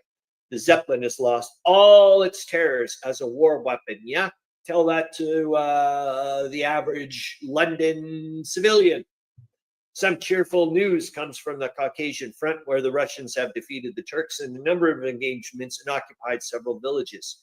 It would almost appear as if our ally was in a condition now to resume operations against the Turks, in which event simultaneous advances by the British in the Mesopotamian area would no doubt be made. From the Russo-Romanian front, the news is somewhat better, though Petrograd admits that both on the Okna and the Focșani fronts, the enemy pressed back the Allied forces. The fighting is very stiff on these fronts. British, Canadian, and Italian and French troops are hammering the foe persistently and fiercely. On all the fronts, the fighting is of the most desperate character, and on the Western front, particularly the Hun is battling like a man who has been driven so far. Here we go. But it's determined to dive rather than give way another inch. He is being compelled to give way just the same, and is admitting it grudgingly enough, and in some cases only indirectly. His only comfort is on the Eastern Front, where Petrograd admits that an attack has been commenced on the Riga or northern end of the Russian line, and that Russian troops have retreated for a small distance. The further developments in this area will be watched with some anxiety. In Mesopotamia, the British are again on the move. Yeah, I think we're seeing like pretty soon we're getting into like amphibious invasions of Moon Island and all this stuff around there up in the Baltic. Anyways, because they had the guy, I think, take these islands out first before they get it. Anyways, a new British attack on the Ypres area over difficult ground met with bitter opposition, but resulted in the capture of important strategic positions for a mile along the Ypres-Menin road to a depth of nearly 1/3 of a mile, and farther to the north, an advance of half a mile deep over a front of 2.5 miles. The prisoners taken, says the British official report, bear a small ratio to the losses inflicted upon the Germans, a sure indication of the intensity of the fighting and the realization of both sides that the struggle is to have an important bearing upon the whole situation in Flanders and northern France. The advance along the Ypres-Menin road, last page, if it could be pushed right on to Menin, would be a direct menace to Lille on the south and on Roulers on the north. Such a consummation would undoubtedly involve the bitterest fighting of the war, if present indications hold good. It may indeed be the intention of the Germans to risk much in the struggle now opened, and for the Allies nothing better could be asked than that the foe should stand rather than retreat voluntarily. It would then be seen whether it is possible to pierce the line and bring about the great pitched engagement that sooner or later must come. The British captured a number of observation points and high ground during the fighting and wiped out several fortified posts and farms. In Nalon's area, the Canadians have repulsed several more counterattacks and gained more territory around the coal city. The prisoners taken by them now total nearly 1,600. News of the fighting here adds to the importance of the defeat inflicted by the men from the Dominion on the Prussians. The Germans admit the loss of some territory around Lens. Wouldn't it be neat to have like a little, I'm always thinking about t-shirts as well. I'm like, Lens, the coal city. Anyways, on the Verdun front, the French have been subjected to a number of heavy attacks, but have held all the gains made in the recent fighting. Berlin's way of acknowledging defeat here is to say that the French attacks from such and such points, naming the places captured by Pétain's men, have been checked. The number of prisoners taken by the French is over 7,000, of whom more than 6,000 are unwounded. Austrian admissions are the best tribute to the successes being gained by the Italians in the new drive for Trieste. These are to the effect that on the important height positions, the capture of which is essential to a successful pressing forward by our ally, fighting is proceeding. The Austrians claim that the day was favorable to them on the whole, though they used the word fluctuating in regard to the fighting in some areas, and admit withdrawals on some Italian territory in the north. The Italian report is quietly confident, declaring that successes have been gained along the whole front. Some 30 guns have been captured, and considerable other booty, while the prisoners are mounting to the 15,000 mark. Percival Gibbons, in a dispatch from the Italian front, says that the army was never better supplied in the way of artillery and never so well prepared for its greatest effort to date in the war. Shiravan, a town northeast of Baghdad near the Persian border and on the left bank of the Diyala River, has been captured by the British Mesopotamian force. Little resistance seems to have been offered. And let's be honest, it's freaking August down there, man. It's pretty impressive. If the Russians are in any position for an advance, big events may be expected in this area. It has more than once been said the British forces in Persia, primarily to restore order, have been considerably strengthened and have organized a number of Persians who may be able to aid in a campaign from the Persian side of the border. Oh my God, hell must have frozen over. Christopher actually gave a compliment to the British by saying, wow, you did pretty good in hot weather. British merchant vessels sunk during the past week totaled 15 of more than 1,600 tons, 3 of less than 16 tons, and 2 fishing vessels, compared with 14, 2, and 3, respectively, in the previous period. The submarine menace has not yet been solved, but it looks as though it would be beaten. And here we go, last paragraph. Airplane raids on the Kentish and Yorkshire roads resulted in the killing of 11 and the injuring of 13 people at Dover. Some damage, but not of importance, was inflicted at Ramsgate and at 1 or 2 small villages. 3 of the raiders were brought down, and the attempts of the other craft to penetrate inland were frustrated. All right, hope that went well. I hope you have a great remainder of your weekend, and I hope to see you at LiveStream 128. All right, see ya. And recording. All right, here we go for LiveStream 127, the Arends translation attrition. Thank you, William Arends. And here we go. Translator's note. Here are some articles from the August 14th and August 16th issues of the Deutsche Tageszeitung, the German daily news, published in Berlin. It seems to be a publication which had a liberal bias. In the context of the early 20th century, this means that it was in alignment with the business class and educated people who were either a part of or were comfortable with the established order. The war reports are similar to those found in other papers. One interesting report tells of the destruction of the Saint-Quentin Cathedral by Entente artillery fire. This is similar to the Wehrmacht in World War II being offended by the destruction of the monastery of Mount Cassino by the Allies during the Italian campaign. There is also a report on peace proposals that had been made by the Pope. Besides the news of the arrival of the Pope's note at the court of the Kaiser and the office of the Reichs Chancellor in the first paragraphs of that report, there's a second part which gives as much detail as possible of this peace initiative from the Pope. These later paragraphs also call out the politicians, Matthias Erzberger of the Catholic Center Party and Philip Schiederman of the Social Democratic Party, for being too willing to engage in any kind of peace negotiations, which the writer of this article sees as being detrimental to the interests of both the German Reich and its allies. I think both those characters, I know for sure that Matthias Erzberger was, both of those were trivia questions, I think. Anyways, the German daily news for the Kaiser and the Reich, for the German identity, for the German work done in towns and the country. Tuesday, August 14th, 1917, morning edition. New successes in Romania, official. Berlin, August 13th, evening. In Flanders and at Verdun, lively artillery fire was reported. New successes for our troops in Romania. After the costly failed attack of August 10th and 11th, fighting in Flanders subsided on the 12th. Only during the course of the afternoon and evening did the artillery fire increase from Merkem to Lulus, escalating in some places to the point of destructive fire. In the area east of Messines, the British deployed infantry for the assault. However, the concentrations were identified in time and dispersed with intensive fire. German patrols successfully advanced into the area of the craters. Loot was brought in from a tank that had been stopped at the front line. On the coast, after further failed patrol raids during the night of August 11th and 12th, the English artillery fire increased in both intensity and regularity. It was particularly fierce on the afternoon of the 12th and continued until midnight. English destroyers were attacked and driven off by German naval aircraft at 1 o'clock in the morning on August 12th. A hit was definitely recorded on one of the destroyers. Air activity was brisk on both sides due to the good weather. German pilots shot down an English balloon. In the Saint-Quentin area, 2 strong enemy patrols attacked the German trenches northwest of Bellinglis and at midnight on the night of August 12th to the 13th. This advance was immediately repulsed by defensive fire.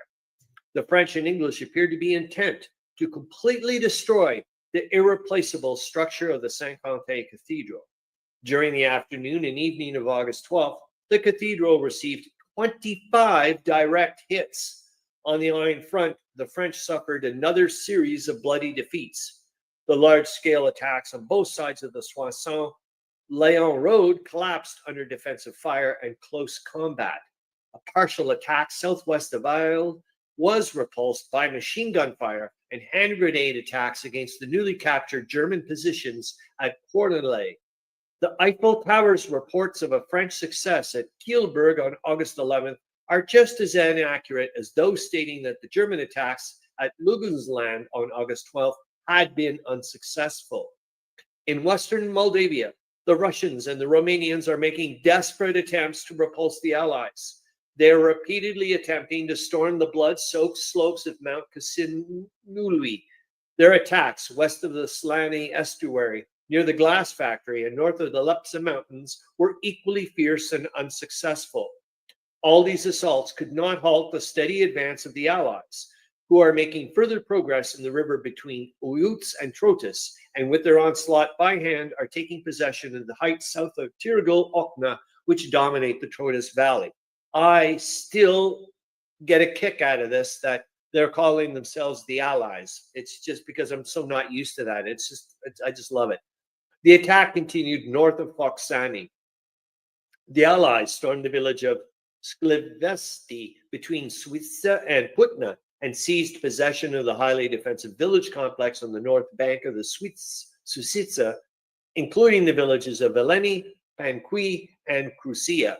All their attempts to halt the Allied advance through furious counterattacks from Marasesti, south and west, failed, resulting in heavy losses. Prisoners have revealed that no fewer than 10 Russian regiments participated in this attack. Relief attacks between the mouth of Buzal and the Danube were repulsed with equal success. New newspaper headline, I guess. Austro-Hungarian War Report, Vienna, August 13th. It is officially announced. Army group of Field Marshal von Mackensen.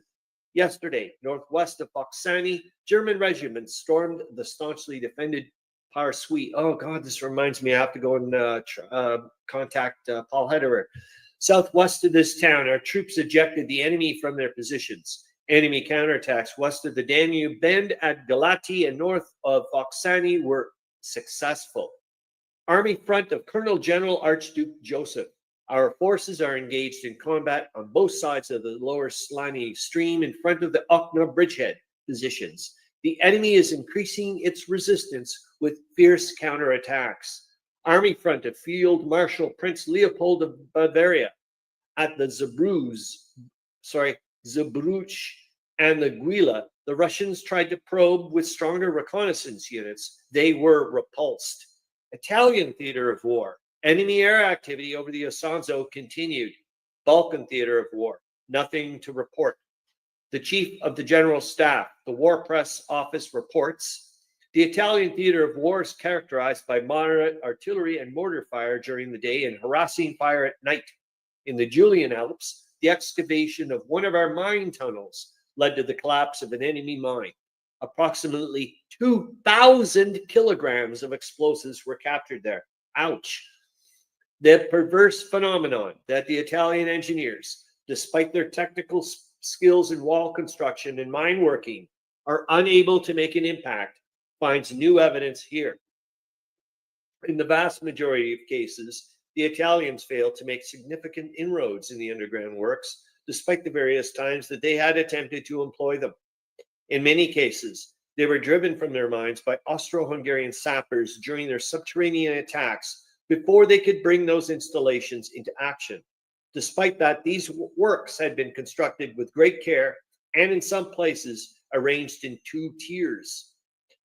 German daily newspaper, evening edition, Thursday, August 16th, 1917. The Second Great Battle of Flanders is broken out.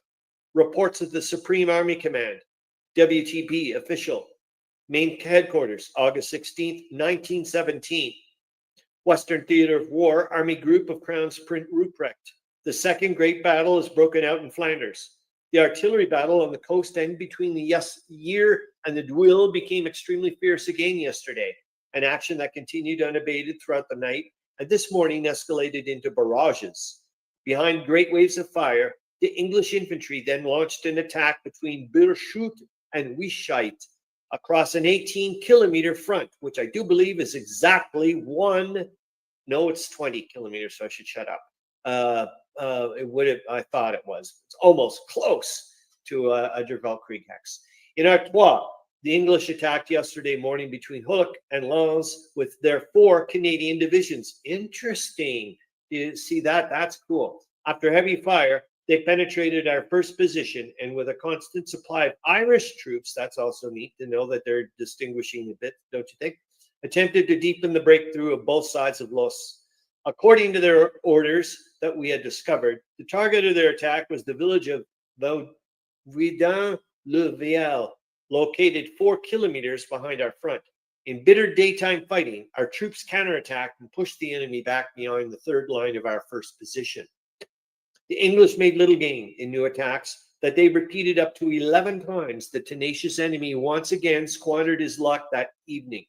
The enemy assault lines collapsed in front of our battle line. South of Hulk and west of Lens, the attacker, who suffered heavy losses at all points along the battlefield, had been repulsed. At Saint-Quentin, the French displayed particularly vigorous fire in the afternoon.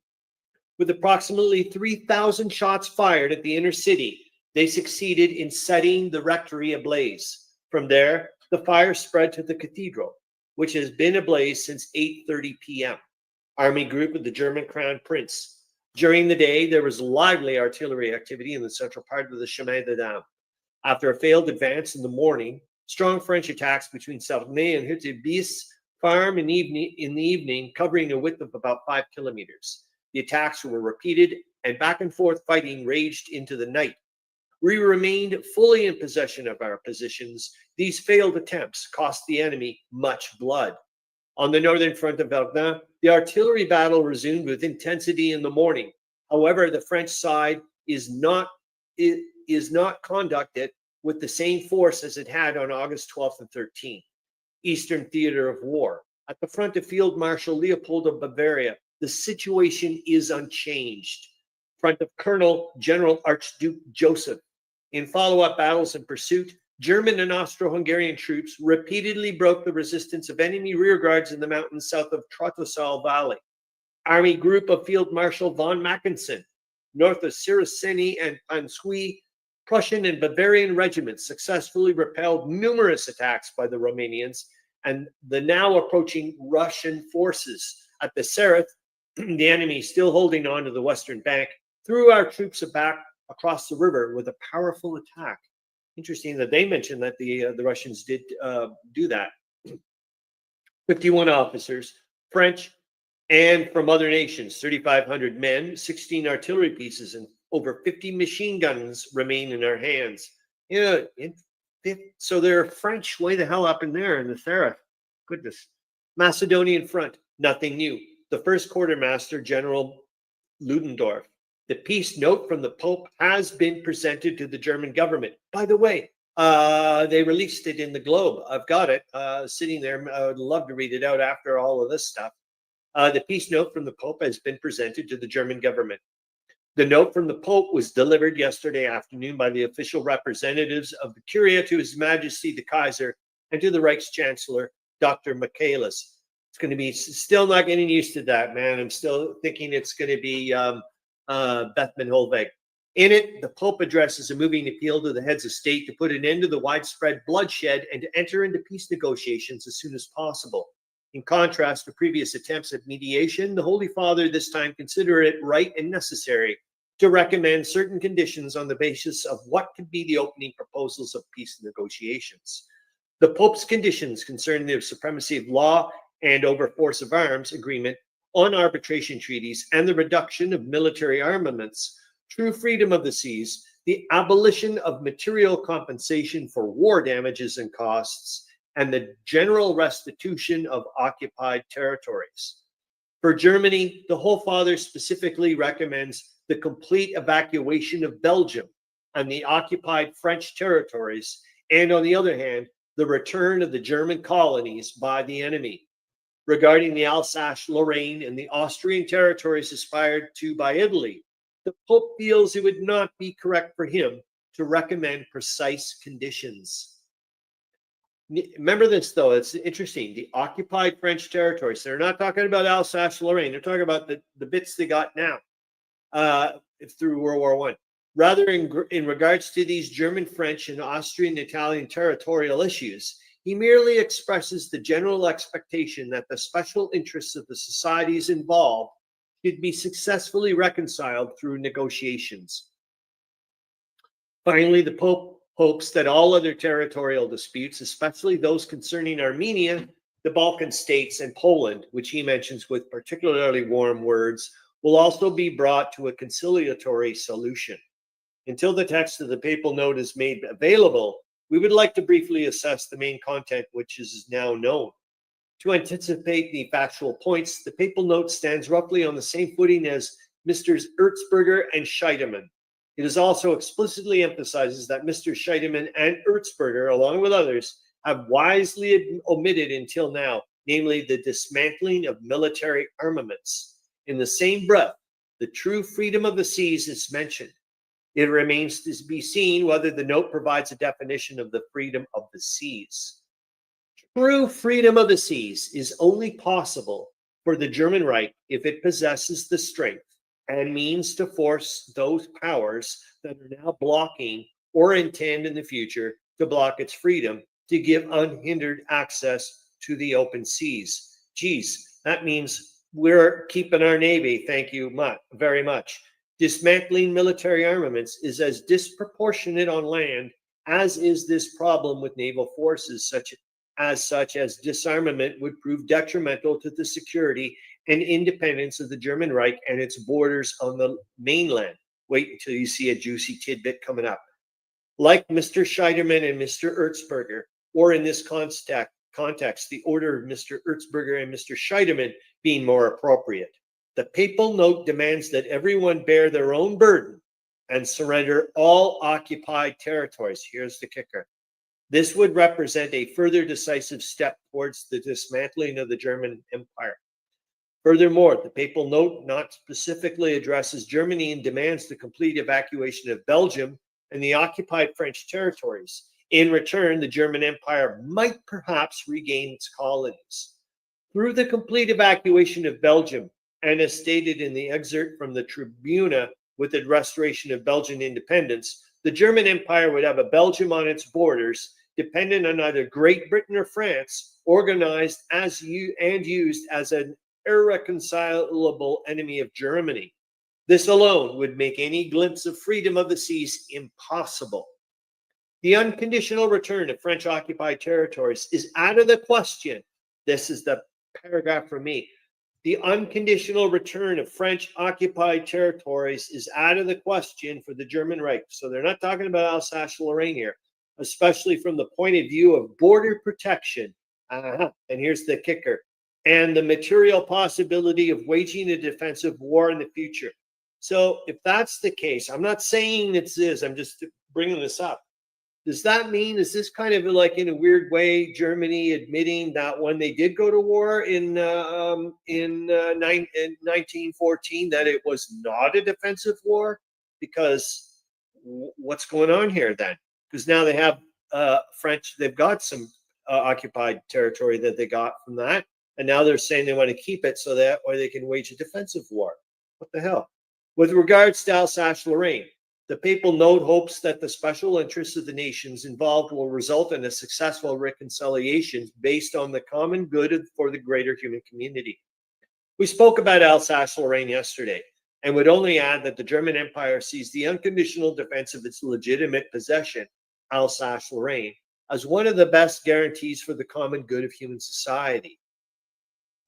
Even from the standpoint of the papal note, it would be contrary to all moral principles for the German Empire to negotiate with France over Alsace-Lorraine, because France and its allies have carried out a long planned and prepared war for aggression and are simply unable to achieve their goals by force. The wishes of the papal note regarding Armenia and Poland can only be realized at the expense of the vital interests of our Turkish allies and ourselves, especially since the Poles are using the concessions promised to them, which were far more reaching they could ever have dreamed of, only to strive for the realization of wishes that would only come into being at the expense of the German Empire and its allies. As I said, we reserve the right to return to the note.